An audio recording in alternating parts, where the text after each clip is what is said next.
So that's all I've got on becoming. So who wanted to be a lead or a sponsor?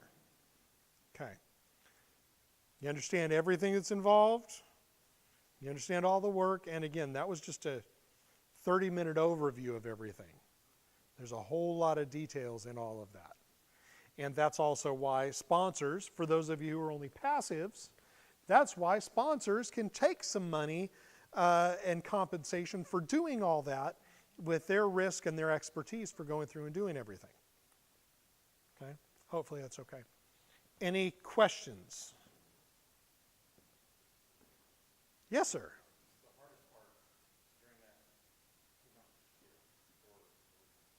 I like Nike's ad, just do it. Nothing is hard and nothing is easy, it just takes doing it. Okay, so I don't think any part of that particularly is hard, but there are some things that are stressed on more than others. Okay, the condition of the property, I got a good feel for that. I've got a good number on that, and a lot of that's negotiable. You can move things around, so I don't really worry too much about that. Raising the money, I used to worry about that more than I do now, but now I've got somebody to worry for me. Picking the right lender is tough. At this point of where I am, of course this is 28 years later, I don't really worry about any of it. I don't think any of it's particularly too hard. What's scary for new sponsors, or doing this a few times, I was always terrified early on of getting a loan. Okay, I think that there was okay, are they going to give me a loan for this property? Am I going to qualify for this? You know, would I loan me for money for this property? Because you got to remember the first 20 deals or so I did, it was just me. And actually at that time I was doing nothing down deals where I was getting money back at closing. And every single time I went, is the lender going to look at that and look at that closing statement and say, why are we giving him money to buy the property? So I would really worry about that. And now, once you got approval and you've got a good relationship with your bank, it's not so much. But early on, you're going to worry about raising the capital and getting the loan. Because the money side is the hardest part. Because you know the numbers. The numbers are simple. You know, if you have 100 units and your average rent's $700, you have a good feel for how much rent you're going to collect. Because if you don't, you're going to kick those people out. So I think the big stress parts are raising the money and getting the loan. Because it's kind of a little more out of your control. It takes other people to help with that stuff. What other questions? Yes, sir. Can you do more than one deal at once? Yes, you can. We're doing 2 right now. And the only reason we can do that is because we've got a great team. So everybody knows their position and they can handle everything. You can do more than one. I don't think I'd want to do more than 2 at once. Because even now there's a couple of things where I'd get a little confused. Wait a minute, were we talking about that deal or this deal? Because we've got the same lender, the same management company, the same contractors, everything like that. So there's a few times where I went, wait a minute, I had to think, okay, that property. So it's a little better to do one at a time, especially early on. And there's another question over here. Yes, sir. Yeah, the loan fee, is it based on a percentage of the loan, or? There's an application fee that's paid up front, and that doesn't have anything to do with the balance of the loan, because all that is legal fees, which doesn't matter. The lawyer's going to charge the same no matter how big it is. So if you have $1 million loan, it still be 20 grand? Yes.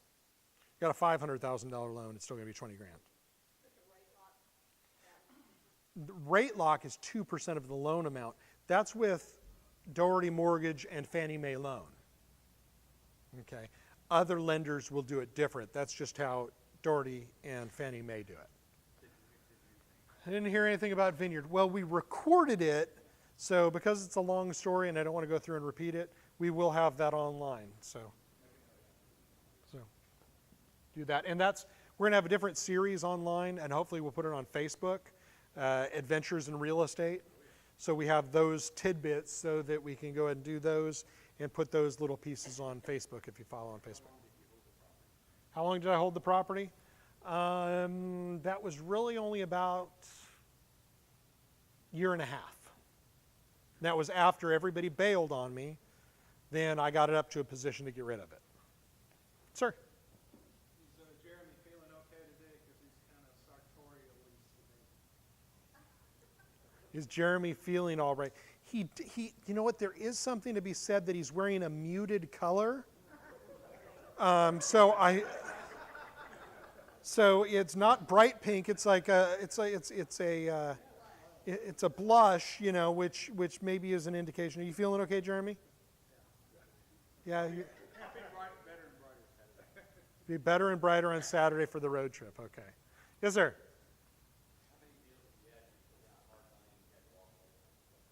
Hard money and walk away from. Okay. Hard money and the deal didn't close. Maybe 3. But on 2 of those, there was still a way to negotiate around it. For example, on one of those, I assigned the contract to somebody else so that they could take my place and I got my money back. And again, 3 most important words in real estate are what? Tie it up. The reason because is even in that case, I had it tied up. So because of that, I had something of value. So I got to pick who my successor was. And so because of that, I had them buy me out of that position. So there's always ways to negotiate everything. Everything is negotiable. Nothing is hard and fast. And if you come up with a problem, you can usually negotiate around it. Because people, if you have something, okay, if we're buying that property and the timeline is over there, you've got this entire team, including the seller, that wants to get to that end zone. Okay? So if there needs to be an audible called or a handoff, they're willing to do that because everybody's goal is to get there. There's a conspiracy, if you're a conspiracy theorist, you would say, well, they're getting that hard money. They want you to default so they can keep your money. Not really. They want to sell the property because if they did something that they're just trying to keep your money, there's potential litigation. You can always tie it up with a potential lawsuit. And there's different things like that that really, if you wanted to be nasty, you could. However, I want to make this clear for the camera and the recording, that is not what you try and do. Okay? That's only in worst case scenarios, because what you're trying to do when you put it under contract, you are legitimately trying to say, it's like a handshake deal. We're agreeing to do this and we're agreeing to go there. You start reneging on that, you're screwed. Okay, you need to keep your relationship intact and your ability intact. Okay, so what's the best way, the question is, what's the best way to allocate, kind of what's the decision tree that you go through to make on whether or not to spend money? I'll give you a good example on Brookside. How many people are investors in Brookside? Okay. Give you an example on that one. We kind of got screwed in one form. The seller, 3 or 4, 5 months ago, went through and replaced all the aerators and put in low flow devices in all the bathrooms, things like that. And they did that to lower the expenses, to have a higher NOI, to get a better price.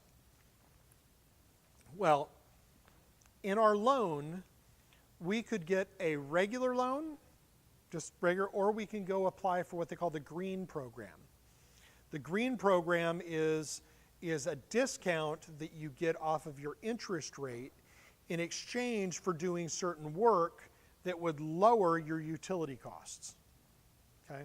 So we could also, with a lower interest rate, your payment goes down, and because the way that they calculate that is however much you have available for debt service is the amount, then they back into that for what your loan amount is. Follow that? So lower interest rates means you can get a higher loan amount.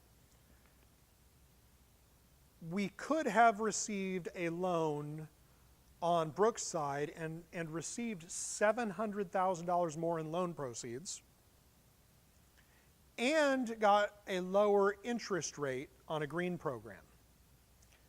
Now, the green program is an engineer comes out there and they look at the utility bills and they say, what can we save money on? And generally, water is the cheapest and easiest thing to do. Now, get this. On Brookside, we could have received an extra $700,000 in loan proceeds and had a lower interest rate, and all we would have had to spend is $160,000. But the seller already did that. So if we were to apply for the green program, we have to do something else that lowers the utility cost by 20%. The only thing we could use is replacing all the windows. Well, replacing all the windows and some of the air conditioners to go ahead and get lower utility prices. However, if we did water like they did, that saves us as owners money. We replace windows, that lowers utility cost, but not for us, for the residents. So we don't have any incentive to do it. So if it were water and we had a lower expense rate, then that would increase the value of our property to cover the expense of doing whatever that repair is. Okay, so all that being said, which goes back to answer your question, is we could have got $700,000 and spent $700,000 to get a lower interest rate. That lower interest rate would save us, I'm picking a number out of my head, I don't remember the exact amount, say $40,000 a year in interest expense. So spend $700,000 to save $40,000 on interest expense. Doesn't increase our NOI, doesn't increase the value of the property, but we spent $700,000. So we had to make the decision that it doesn't work. We can't go the green program because it would cost us $700,000, even though the lender is giving it to us and lowering our interest rate for the whole loan. It was going to increase our basis too much to have it make sense. Okay, so in that particular instance, we had to make the decision to go that way, because what we did is we put it into our little calculation on the quick analysis or the investment presentation, raise the loan amount, raise the CapEx amount, lower the interest rate, and what does our return look like? Well, our return went down. So we said, okay, that doesn't make sense. So $25 a month times 12, thank you. I'm a little brain slow. $300 a year. Well, it costs $1,000 and we make $300 a year. So that's a little over a 3-year payback. That's a good investment, right? 3-year payback. But more importantly, we make $300. What's our cap rate value of that? $1 equals 12. $3,600. So if we spend $1,000, we increase the value of the property by $3,600 on carports. So I look at what the net effect is going to be, but we also have to look at what our overall cash is and allocate that the best we can. I don't want to overspend to be able to do that. If it makes sense, we'll come up with the money for it. We can raise extra. Let's just say at Park Row, we say, okay, we can put in carports and we can make this amount of money. So should we do that? Well, if we do, then we need $200,000. We can suspend distributions, we can raise extra money, we can borrow money, we can do different things to make it work. So we're continually looking to see what our payback is, really on a cap rate value prior to a refinance. Okay, as you saw, I'm going to use Brookside as another example. The going in cap rate, we used, was it a 6?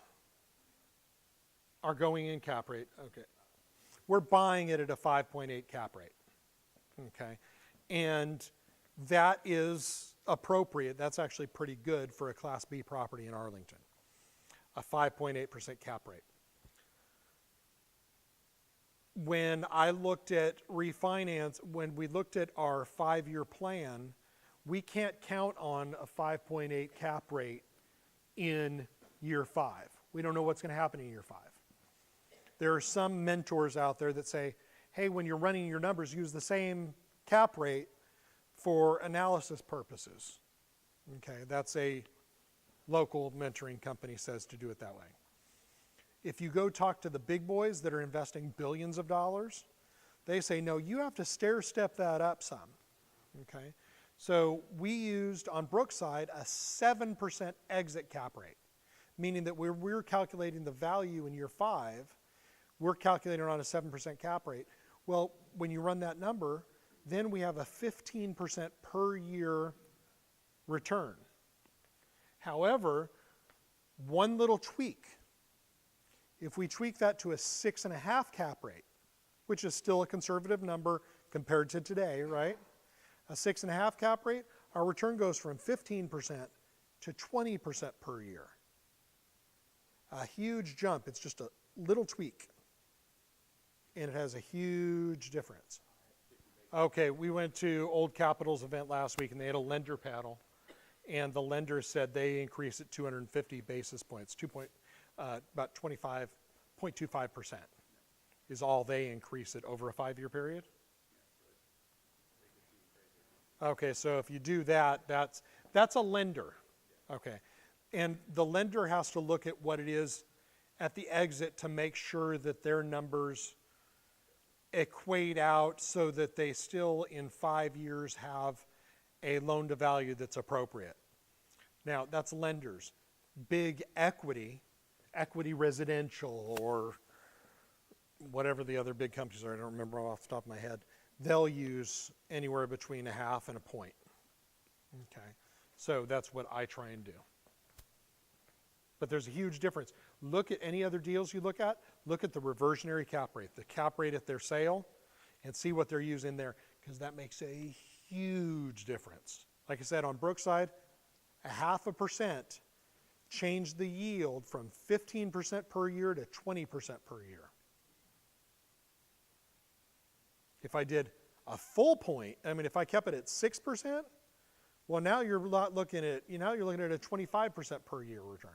So if we're selling you an investment, if we're saying, hey, here's our PPM, we could go ahead and put the same cap rate in on the exit and say, you're going to make 25% per year. Okay? All of a sudden now it's sell my car, sell everything, and put everything into there. But I try and be extra conservative based on what problems might occur. Okay, are we getting additional bump for people leaving Houston and coming up to Dallas? Well, we will. We have the same thing with Katrina, and it'll happen. It will happen. We'll get some, but it's not as dramatic. The big jobs are what drive the economy, and it's the Fortune 500 companies moving here. I'm hoping we get Amazon too. Yeah, that's what really does it is jobs. Because of every one job, one executive level job or one pharmaceutical job, there's 1,600 jobs coming for a pharmaceutical company into Carrollton with the average salary of $75,000 a year. Now, for each one of those people, how many service jobs, et cetera? 4? So 4 for every one of those. So they sent 1,600 jobs. Well, that's really going to be 6,400 jobs. Okay. So that's what drives it, not because the people that are moving up from Houston, they don't have a job. They're going to have to get one when they get here. Oh, I love this question. Okay, what's going to happen in Houston? Again, I'm not an economist. This is just my wild-ass guess.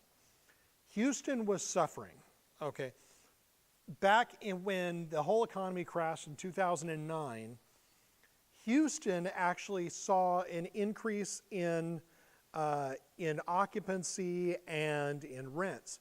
Now, the reason for Houston's bump was because what was happening between 2008 and 2012 with gas prices?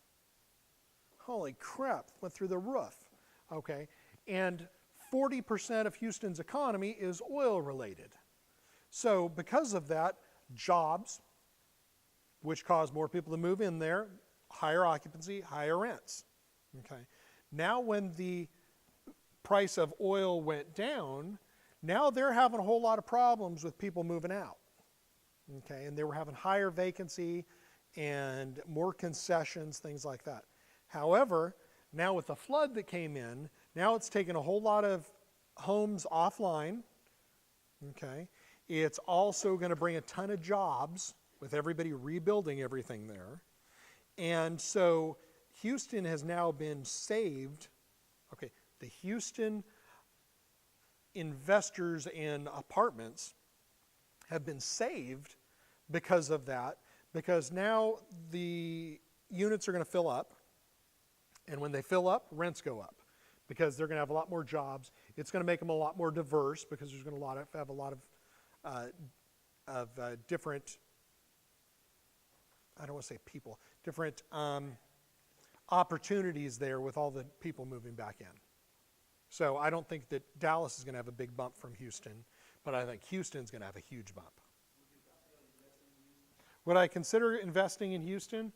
I would, but it's still too, I don't want to go to Houston. It's not something that appeals to me. I don't want to go to Oklahoma City either. So, I mean, again, they're oil-based. That one's in trouble also.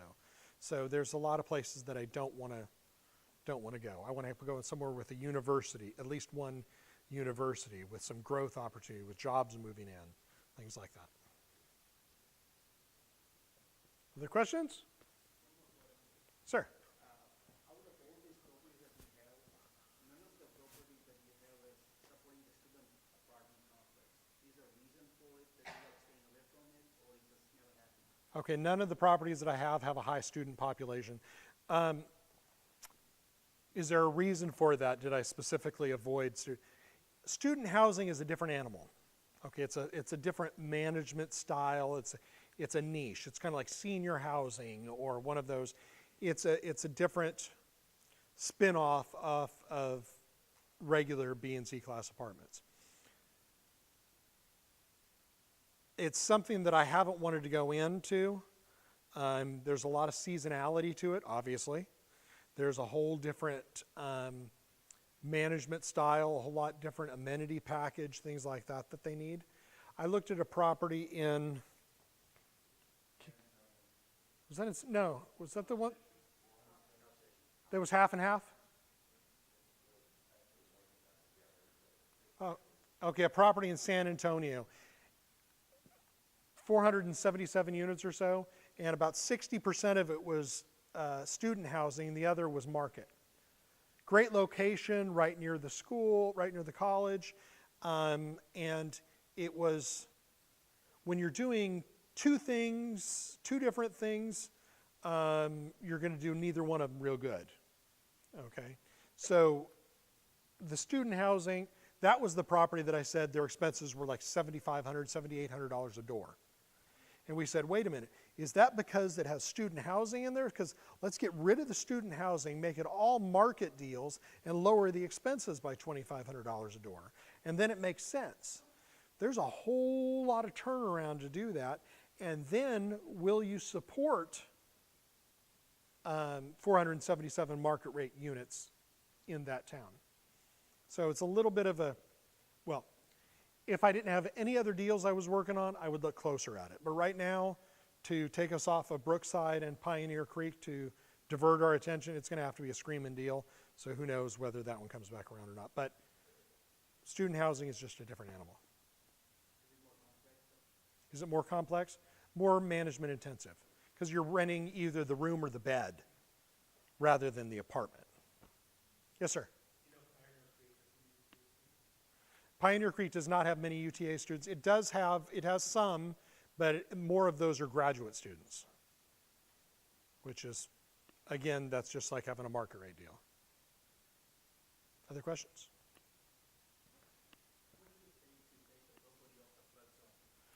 What does it take to take a property out of the flood zone?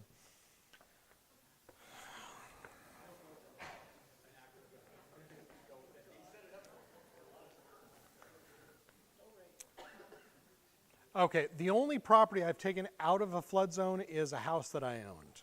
And that was because of an elevation survey. Those flood maps have big areas that they say, this is that area. Well, if you prove to the government that, hey, your house right here is higher than what that floodplain is, then you can get that taken out. So Pioneer Creek is going to be a tough one. I doubt we'll be able to do anything with that, but we're still trying. We're still going to try. Okay? We're not closed on that. We're waiting for the lender's attorney switched firms, and so we're still waiting on all the documents to come back. And on an assumption, lenders are not real. It's not new business, so it's kind of like, well, we'll get around to it whenever. So as soon as that's approved, then we will close that one. And the seller of that one was going to use those proceeds to go ahead and buy Hazelwood, so that'll close a couple days after that. But, just so for those of you in both those projects, is the seller selling another property that he has that's going to close first, so he'll probably use that to close Hazel. So Hazel will be closing within the next 10 days or so, and in a completely different timeline with whenever they're approved for Pioneer Creek. Balls in the air. Also, okay, the crystal ball, what's going to happen? If interest rates go up, cap rates go up. However, the economist, who says he's right 50% of the time and wrong 50% of the time, thinks that they're going to stay low. So, who knows?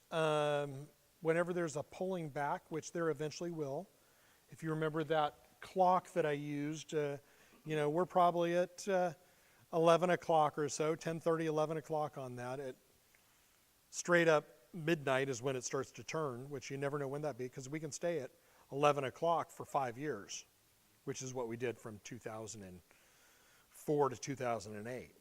So you never know exactly what's going to happen. But it doesn't matter where you are. You buy the right deals during that time, and it might fluctuate. But again, it's going to go up and down, but it's like a guy with a yo-yo on the stairs.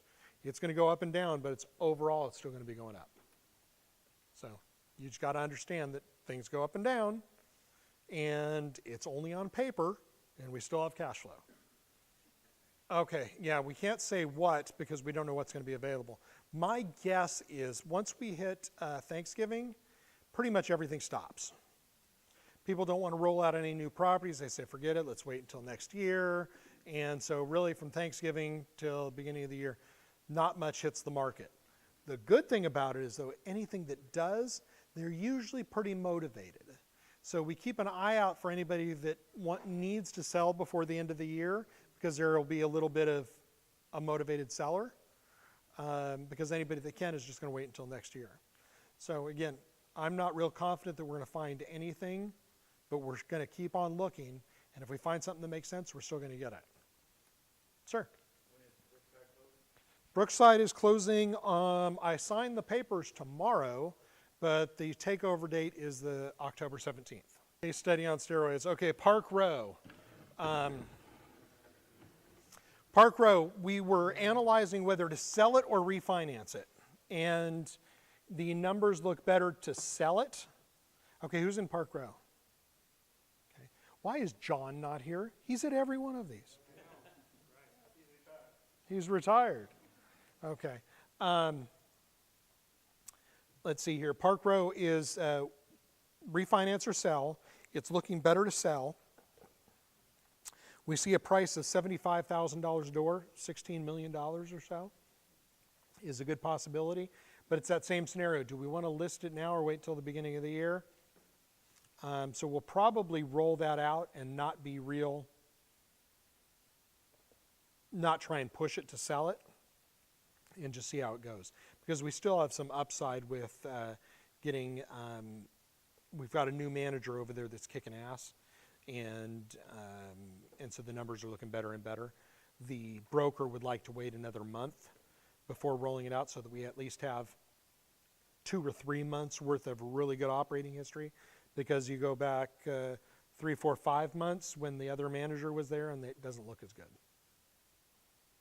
So, but the returns should be spectacular. Sir?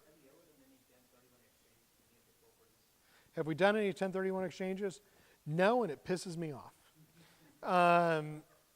Well, Hazelwood, for example.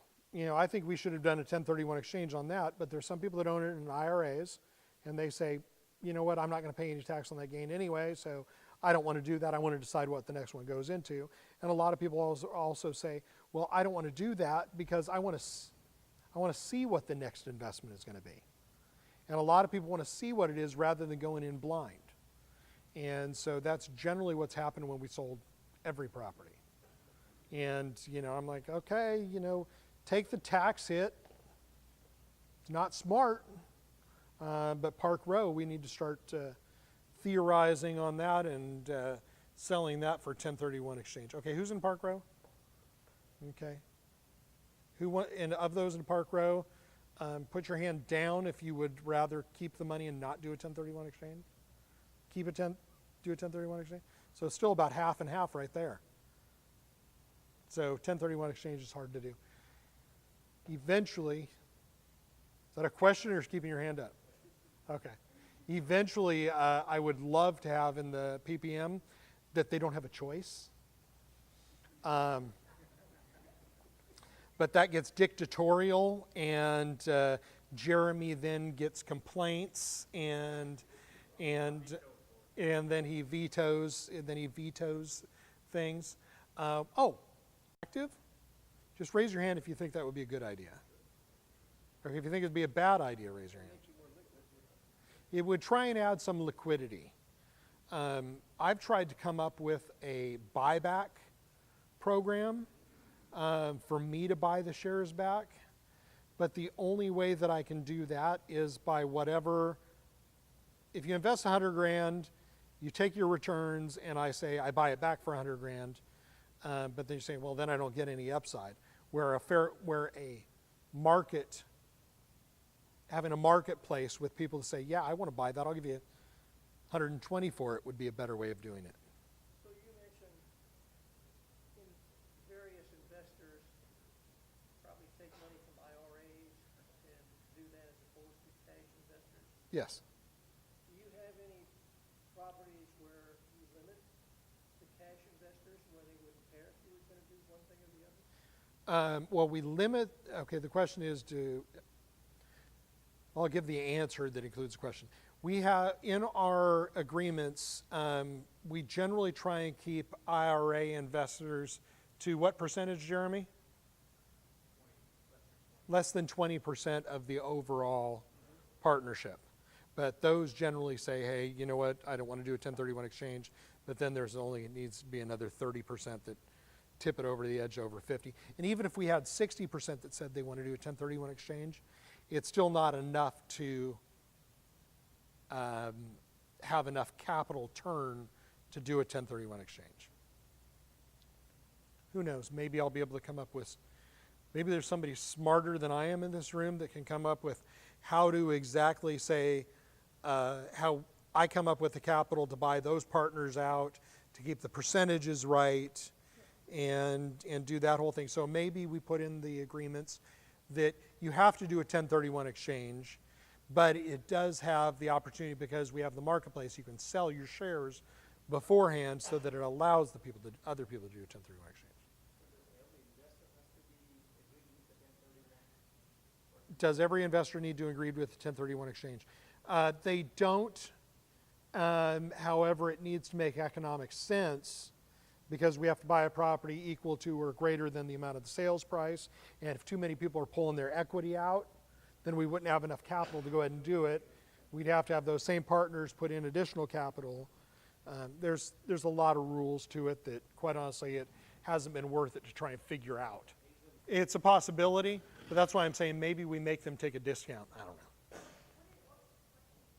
His question is there an opportunity to buy out the other investors, like in Azel? Buy those investors out, the current partners buy the existing investors out, so that we can do a 1031 exchange, which is a possibility, and that's just something to add to Jeremy's plate, but he's finishing up a couple other projects. It's all up to what's in the PPM, the operating agreement.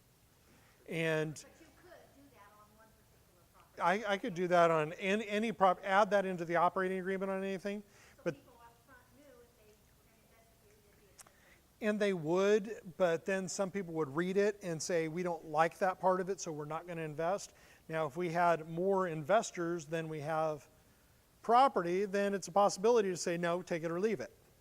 But I'm trying to make everybody happy and make everybody a lot of money so that they tell two friends and they tell two friends. And why didn't everybody bring a friend? So that's the whole idea. Then we can do that. We can have more opportunity. Yes, sir. In the overall setting of what you do, what is the real advantage of a 1031 in terms for the investor?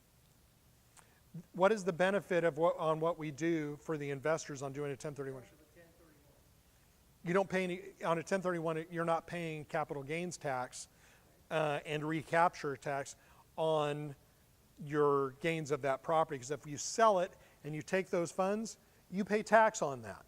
So that's great. You got your $100,000 back, plus you made $50,000 on top of it. But that $50,000, you now need to give 20%. You got to give $10,000 back for capital gains, another $5,000. So now you've got $50,000, but you have to give Uncle Sam $15,000. Whereas in a 1031, you take your $50,000 and you 1031 exchange that $50,000 into another deal. And eventually, again, the whole idea is so that you don't ever pay taxes on it, because you do that and you keep on doing that, keep on doing that, keep on doing that. And eventually when you die, here's the only good part about dying, is you get a stepped up basis, meaning that you started with 50,000, turned into 100, turned into 200, turned into 400. If you were to sell that, you would pay capital gains.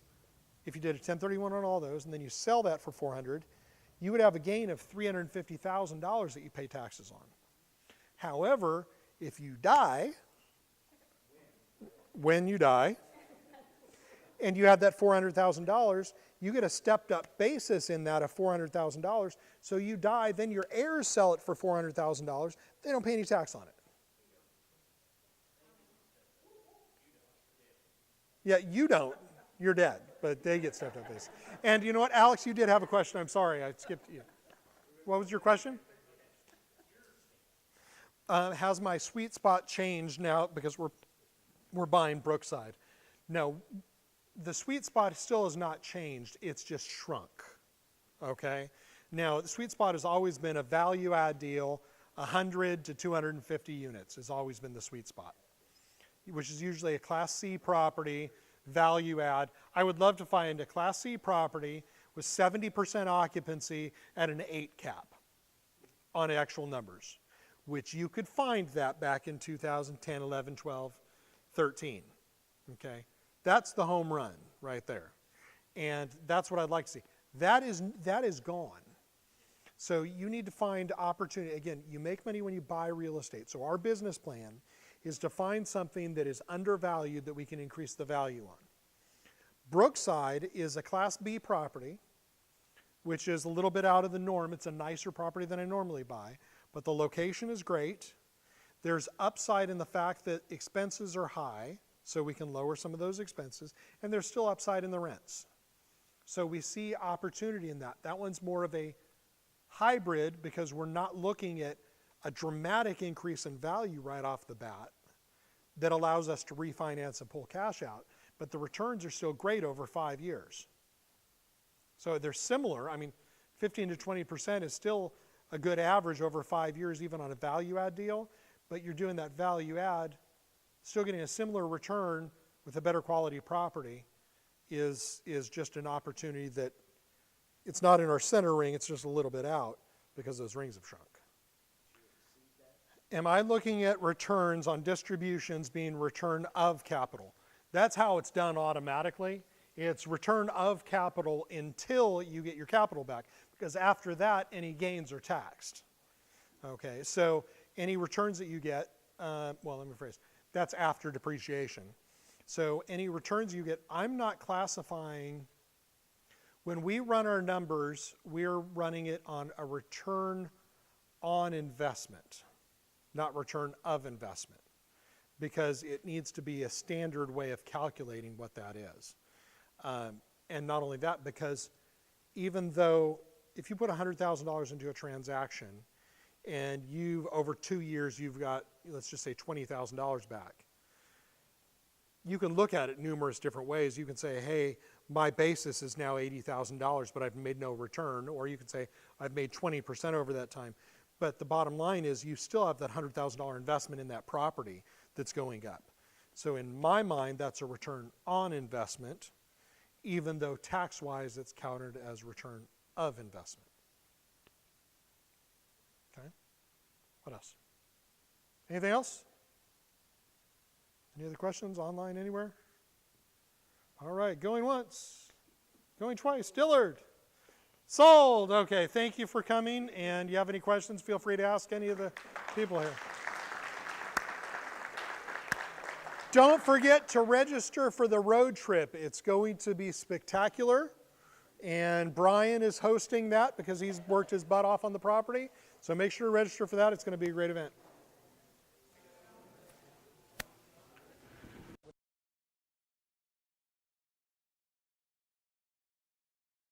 Be sure to visit us at darwingerman.com. There you can register for all of our information and see all of the videos. And make sure to like us on Facebook and subscribe to our YouTube channel for more videos.